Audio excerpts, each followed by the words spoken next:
Way back in 1995 to 1998, I was conducting workshops and lectures on many of the topics I've made videos about on this channel and what I've spoken about in my first two books. However, there was a sudden change. Everything went on hold because I received a very special visit. Now at this point, I get a lot of haters leaving obscene and hate-filled comments below. These really don't bother me because sadly I know they are just scared out of their wits. They fear what they do not understand, so they lash out in a hope that it will crush the truth and they can feel justified living in denial. So for those people who do not believe in aliens, interdimensional beings, angels, ghosts, UFOs, prophecy, or metaphysical science in general, I would say leave now. Go and watch a sports program or maybe Dancing with the Stars. I'll give you a few moments to run away. Bye. Late one night in 1998, I was finishing up on a university assignment I'd been working on. Sitting in front of the computer, a strange but familiar feeling came over me. The air around the room became electric, like static electricity. I could smell a metallic scent in the air, and then suddenly the room was filled with a wispy electric blue light. My spirit guide was manifesting into the physical realm. As his face emerged, I was overwhelmed by the sense of love and well-being. This was not the first time I had sat face to face with my main guide, Michael, and certainly it would not be the last. In fact, this incident was the beginning of a whole new chapter in my life. However, this time things seemed a little different. It was though he was in a hurry, which is really strange behaviour for a spirit guide.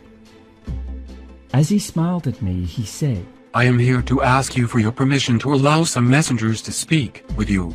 It is very important." I knew it must have been important for Michael to ask me to speak with them.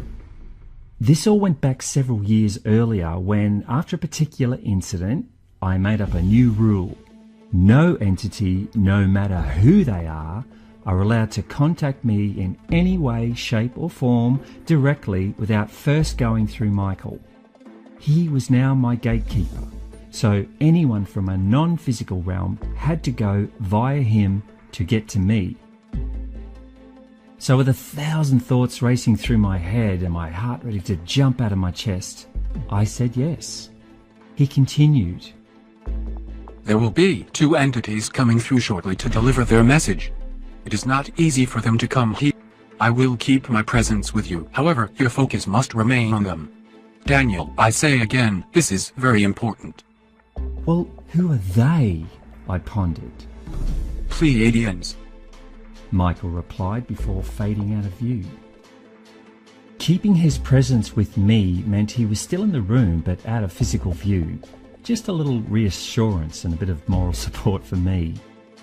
I had never had anything to do with Pleiadians up until now, but I thought I knew a little bit about them. Almost immediately, 2 small clouds appeared about 7 feet up in the air. The clouds started to expand down and in a green-yellow light until I was laid eyes upon, and the tallest. Their features and high cheekbones coupled with dark almond-shaped eyes made me think of the legends of the Tuatha Dé Danann from the Celtic world, or even angels of the Bible. "Hail, we come at this time and place to deliver a message of warning and hope. This message is being delivered to all those that should receive it in this time and place. You are one of many, but not all will listen or act. The choice is yours.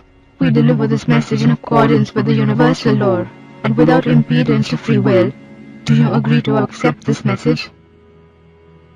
The first thing that struck me was how serious and clinical these beings were. Definitely no warm welcomes or idle chit-chat, just straight to the point. By the way, these beings are not to be confused with the UFO contact Billy Meyer and his Pelagians. These Pleiadians before me were highly advanced 11th dimensional spiritual beings, not from any physical realm as we understand.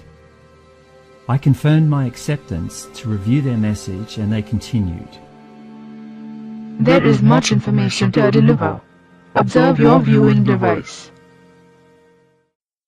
They motioned to my computer monitor, which was turned off. The monitor sparked into life without me even touching it, and pictures started to appear. But something more amazing was taking place. I could hear what was happening and smell what was in the pictures. It was like I was literally in the picture, floating above the ground as an observer. To cut a long story short, I saw, heard, smelt, and after people wandering around like zombies. When my heart and stomach could take or bear no more, I was suddenly above a small village in a lush mountain area. There were people smiling, children laughing, row after row of crops, lakes of pristine water, wildlife intermingling with livestock. This was such a stark contrast to the previous vision. Now the scene changed again. I was flying over continents very high in the air. I saw that many of the countries as we know them today were no longer the same. Some countries were gone altogether. They included Japan, parts of England, New Zealand, along with a lot of the smaller Pacific islands, the Caribbean, and even Hawaii. Other countries looked like they were ripped in two, North America and Australia. But the most obvious thing was that all of the countries were sitting in a different location. There was also a really big new land that had risen from the ocean floor just north of New Zealand. After finally being released from the vision, the first thing that went through my head was it must have been a nuclear war or something. But how does that explain the happy people at the end? As if they could read my thoughts, one of the Pleiadians said, Not even your bombs could rend your planet, sir. What you are seeing is what has happened many times in the life of this planet. What you witnessed was the after event of a pole shift. We come at this time and place to give you warning and to give you hope. Before they faded out of view and left me, they said one last thing. When the great shift comes, as per the universal law of free will, mankind must choose. If they choose love, they will ascend. However, if they choose fear, then there will be a threefold return. What did they mean by ascend? And what was the threefold return? These were the questions I immediately asked myself. In the next few years, I learnt what both were and began to tell the world. Moving now to the present, in May 2016, the seeds that were planted on that night are beginning to take root. When 2012 came, there was an opportunity to ascend en masse and avoid the hardship route. It was very unlikely that the mass ascension would take place, because the majority of humanity had bought into the mass media-driven fear campaign. All the doom and gloom end of the world nonsense. In fact, it was supposed to be the exact opposite. A new doorway was to be opened, a shift, a new era in human development. However, the Illuminati knew exactly what 2012 was all about, so they stopped at nothing. I did say on record that if humanity chooses fear, then God help them, because I knew what would come next. Basically, the earth is ascending, with or without humanity. But because humans have saturated her with all manner of filth and negative vibration, she literally has to shake herself clean before she can go. So imagine a dog shaking itself off as it gets out of the water. Unfortunately, humans chose war, corruption, greed and selfishness, and that is what they got. But the corruption, the greed, the mass control systems are so endemic now, the only way to get rid of them is to wipe the slate clean. Even if people decided to arrest the greedy banksters, fire the corrupt politicians and run the royal scumbags out of town, it's too late.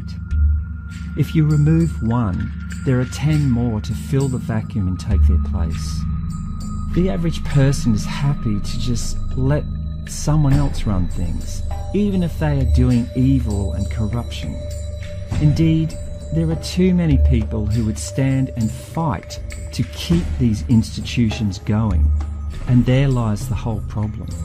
No one wants to take responsibility for their own actions, their own choices, and their own life. It is either always someone else's fault for their life being a mess, and never realising it's all about choice. Are you in a crappy marriage? Then leave. Are you in a crappy job? Then leave. Are you lonely and desperate for company or love? Then go out of your way to meet someone. Look for what is inside a person rather than focusing on the outside. Nothing will ever just drop into your lap. You must initiate change, and radical change requires a radical shift in your consciousness. Yes, you'll say, oh, it's not that simple. Well, it is. Everything is simple. Humans make it complicated. What is the advice you would give a friend or even a stranger if they came to you for advice? Apply that to yourself, and I can guarantee you that your life will take a turn for the better within days. Speaking of choices, since the 2012 rejection of mass ascension, there have been 3 choices. The threefold return.